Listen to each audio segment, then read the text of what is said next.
Here is a basic tour of the Proov app.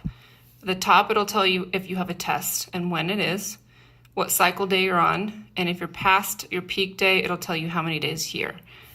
You can also have tips to eat for healthy hormones, where you can look at it, check it off when you're done, as well as mind, body, and herbals. So when you're done checking them off, you can do so.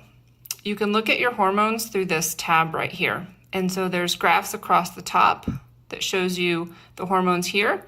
You can also look at your hormones here.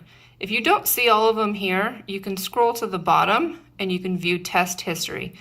This way you can look at all of your hormones throughout your cycle and either a detailed history that talks about plus if it was negative or positive and the value, or you can do a trend chart and you can look how your hormone changes over time. Back to My Day. This green button is your action button. When you click it, you can either view your calendar and edit your period days. You can log a test, and you can also log your symptoms. So if you go to the calendar, you can see all of your testing days, your fertile days, your period days. If you click on this edit button, you can actually edit your period days there. If you go back to My Day, there's a hamburger menu at the top. This will help you with the ovulation insights. At the end of your cycle, you'll get a score. These will be shown here.